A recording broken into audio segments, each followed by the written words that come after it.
Hello traders, my name is 𝗧𝗴𝗀𝗧. I'm a professional options trader, and in today's video I want to talk about Cathie Wood's, her relationship with Bill Hwang, the potential gamma squeeze in Cathie Wood stocks that just so happened were the same stocks that Archegos Capital blew up on just recently, and what it means for a potential sunken ship of Ark. So, if you recall, just the other day, Miss Cathie Wood was doing an interview on CNBC, and she was saying that Bill Hwang provided the seed capital. So he was the initial investor to get her first 4 ETFs off the ground. Now, why is this important? Well, when you are a hedge fund, or in this case, she opened up an ETF firm, when you're trying to gather capital, it's not like I just call a random person and say, hey, give me $100 million. Thanks. No, not at all. It's a lot of negotiation, a lot of conversations, and really getting deep with that person. Now, Miss Cathie Wood said she met Bill on a financial ministry advisory firm for her church. Now, at the time, Bill was only invested mostly in Asian stocks, but he was interested in U.S. stocks, specifically U.S. media stocks like Netflix, 𝗧𝗴𝗀𝗀𝗧𝗏, which is down 60% from the highs. And I don't know about you, but a cable company going from 30 to 100 in a couple months, that's not normal. And if you look back at this company just a couple years ago, it was basically in free fall, doing nothing. So first, tell me how that happened. Second of all, Discovery, another famous Archegos Capital blow up, and just so happened this stock went from a measly 20 a share to 78 a share like that, and in 1 week got cut in half. Or most famously, the unknown rally in Tesla because of a stock split where nothing in the financials makes sense of that, nor does a stock split do anything from a valuation, or really it does nothing but lowers the price of the shares, and Tesla going from a measly $100 or so to $900 with far out the money call buying repeatedly. And no one knew, especially the market makers, who was behind that out the money call buying. Now, there was rumors that SoftBank played a part of it, so we'll leave that at that. But if you recall, the out the money call buying and some of these Cathie Wood stocks, for example, Tesla, caused the stock to continuously go up no matter news, the market, or anything. And people just thought, well, Elon Musk was cool, so we're going to bid Tesla up. No. What happens, and this is what I want you to think with Archegos Capital, which blew up, Cathie Wood, who's been riding high for the last year or so up until 2021. When a firm comes out and buys, let's say, call options, for example, on a stock, well, those market makers, so we'll call them the double M's, they are the ones who sell the options, and we'll put Miss Woods here. We'll put Miss Woods down below here. We'll call her Miss Tesla. And the market makers are selling the options. So think of it this way. If Miss Cathie Wood is buying thousands of contracts, it's not you or me selling her 1,000 lot. Maybe we're selling 5 contracts, 10 contracts in the market. But the market makers are selling her the option. So let's say they sell her an option for $20, right? Therefore, and we'll just say that's one contract. Remember, each one option contract represents 100 shares of stock. So therefore, when they sell those options, the market makers are buying the stock. So since they're short the calls, they sold the calls, they want those calls to expire worthless. But just for insurance, they'll buy the stock. Well, what happens when there's continuous call buying and the market makers have to hedge their calls that they sold? They continuously buy stock, driving up the price of the stock. Hence the move we saw in Tesla, the move we saw in 𝗧𝗶𝗺𝗀, the move we saw in 𝗧𝗴𝗀, and many more of her stocks. Now, when that dries up, that call buying, or for this case, Archegos Capital Fund blew up, there's no power, there's no ammo behind the stock. So look what happened. Again, 40, 50, 60% haircuts we saw in stocks like 𝗧𝗴𝗀�ธ์𝗧, Discovery, and oh yeah, China accounting fraud company GSX, or I should say rumored to be accounting fraud. And this stock going, look at this daily chart, from $40 to $150. Now it's $27. How does that happen? Is it was a growth stock and the story changed? Not at all. So let's get back. Cathie and Bill meet at church. He funds her strategies. He just so happens to like her investment theory and her growth stocks that she continuously buys. Remember, just because she buys a stock doesn't mean she loves it. The more assets she gets under management with ARK, which has grown tremendously, right? Obviously, the ETF has gone up, the Innovation ETF, a lot in 2020. She continuously has an unlimited money supply where she has to buy stock. It's not that she thinks Palantir is at a discount. No, she has to buy, let's say, a few dozen stocks out of her holdings or out that meet her criteria. So if you recall, names like Palantir, when she would buy it and the Ark Innovation ETF, they list the buy and sells every day at the end of the day, so she is transparent. She would buy the stock and the share would pop after hours or pop pre-market because Cathie Wood bought 20 million shares of Palantir. Well, have you noticed that started to dry up? It no longer moves the stock. In fact, sometimes the stock will go even lower.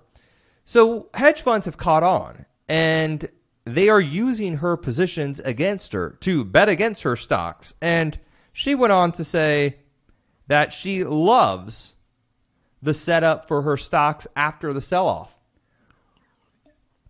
and expects big returns. I think somewhere in the 15 to 30% returns coming up. 25 to 30%, pardon me, on the article. She loves the setup, she said. Now, I want you to think about this. The Nasdaq 100, which makes up of, again, mostly growth stocks, tech stocks, internet software stocks, old school tech, biotech, the 𝗧𝗏𝗃 ETF we'll look at. This is right near all-time highs. If you look at the S&P 500, again, now it's overweight tech. We've seen energy rally. We've seen financials rally, right? We're looking at the top 500 companies. Oh, all-time highs. We look at the Dow Jones. Oh, all-time highs. We look at small caps, right near all-time highs. So if she loves these stocks so much and they can't rally when the market's at all-time highs, what's going to happen when, let's just say, disruptor, innovative stocks go down 10%? And I'm talking about the 𝗧𝗏𝗃 ETF specifically. If the Qs go down 10%, what's going to happen to her favorite holdings like Teladoc, which is down 50% from the highs, oh yeah, just this year? What's going to happen to some of the companies like Square, which is holding up actually from the all-time highs, or Zoom, one of her other favorites, that is, oh, I don't know, almost down 50% from all-time highs? But more specifically, what's going to happen to her darlings, her growth stocks? And I'll be honest, you may be bag holding these stocks, hoping and wishing and praying to the trading gods that Palantir, DraftKings, Skills, and some of these stocks that were untouchable will go up. Well, I hate to be the bearer of bad news, but do you think if the market sells off 10%, these stocks are going to hold up or possibly go up? These stocks are going to go down at a faster, greater acceleration to the downside than the index is. You might see 20, 30, 40, 50% drops in these stocks like that. And even though they're down 50% already, baby, when there's liquidation selling and the market is forcing people to sell and they don't have diamond hands because it's a computer making them sell, you're going to have drastic, and I mean painful selling. So I look at a name like Palantir, where I made a video on 𝗧𝗶𝗺𝗀 YouTube, or you could check out 𝗧𝗶𝗺𝗀 on Instagram or Twitter, where I've counted and said many times, be careful.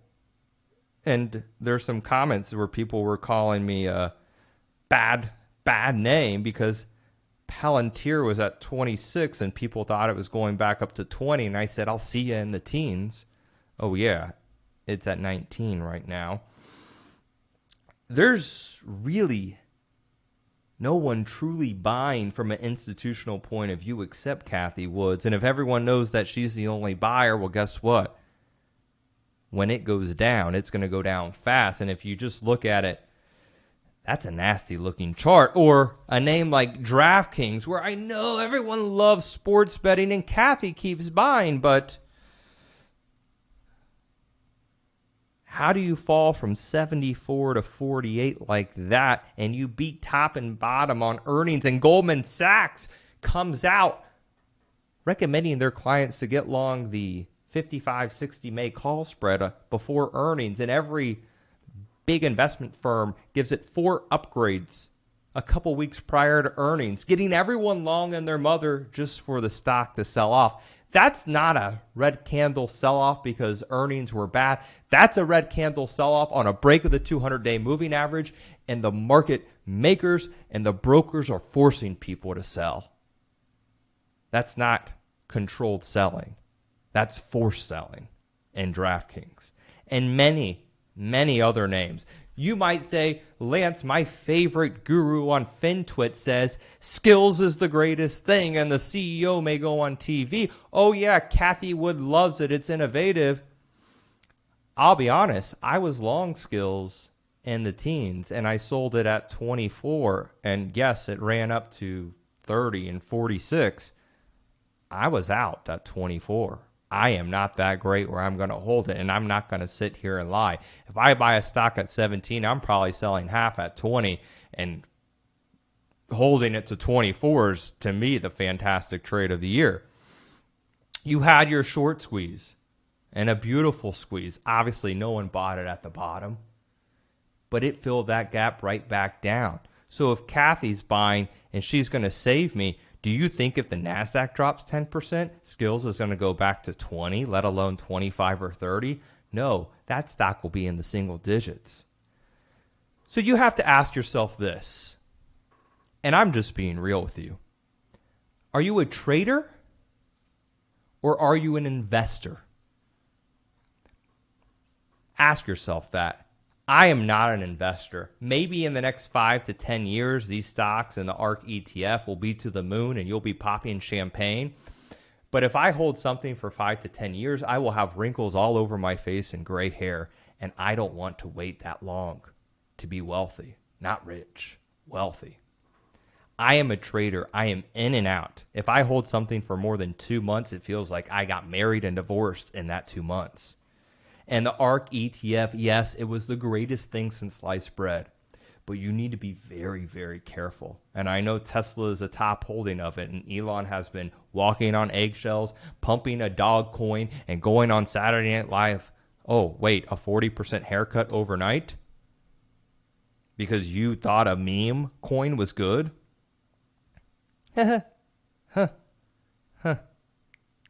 Listen, the SPAC revolution where everyone was following Chamath because he was the SPAC god, the greatest thing since sliced bread, the version Galactic 62 to 19, the, oh, what's the stock? Cloverleaf?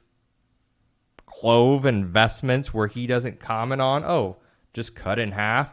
Or every 𝗧𝗶𝗺𝗲𝗦𝘁, oh, nothing to see there. Oh, yeah, there's no more volume. There's nothing in it. Do you see 𝗧𝗴𝗃 on Twitter anymore? Is he posting pictures of his massive calves and shirtless abs that he probably went on a vegan diet or keto for 2 months to take a picture and got a lot of high school boys all excited because they want to be the next hedge fund manager because they can buy a SPAC and it goes to the moon? Come on. You're starting to expose these people who were looked at as great investment people. And when everything goes up, like we saw in 2021, where growth was phenomenal, oh yeah, DM, another 𝗧𝗏 stock. Nothing to see here. I call this the death pattern. And Cathie, yes, she had her time in the sun. That connection with Bill, I will say it is very, very shady, and I would not be shocked if you see more info come out of that conversation. She said she wrote him a note hoping he's well. Do you think if the founder of my hedge fund, the seed capital, went broke, I'm not talking to him? Come on now. And I'm getting leverage out the ass from every bank in the world. They don't know what's really down. What's the real holding, the real story behind it? Come on. So, again, ask yourself, are you an investor? Are you a trader? Can you take pain? If some of your favorite darlings, your favorite stocks that you were popping bottles of champagne and telling your girlfriend, we're going to go to Hawaii, baby, because I'm rich off growth stocks. My skills, my IPOF, my DraftKings is doing so well. Now your portfolio is down 50% and you're holding the bag, hoping and wishing that stocks will only go up. Well, guess what they are? Stocks are at all-time highs. Your stocks are probably not. And you're watching this video thinking, man, this is a wake-up call. There's no free lunch in this business. And this is just being real and being truthful with you. There are many other stocks out there and sectors that are crushing it right now, but you don't want to hear about it because they're not sexy. They're not a Twitter. They're not a Skills. They're not a Teledot. They're not a Roku. They're not a, I don't know, all her other top holding stocks. Stocks don't just go back up. We've had many years of free money with low interest rates. And we are in one of the greatest, if not the greatest bull market with sector rotationing happening right now with energy stocks. Look at material stocks. Look at metals and mining. They're beautiful. But the growth stocks, they may not come back for years. And that's the truth. Like, subscribe, leave a comment, send me a dirty message on Twitter and Instagram saying, Lance, I hate you and I'm holding the bag, hoping my stocks go up. I want to hear it. You can always follow me. You can always send me a message, and I'll catch you on the next video.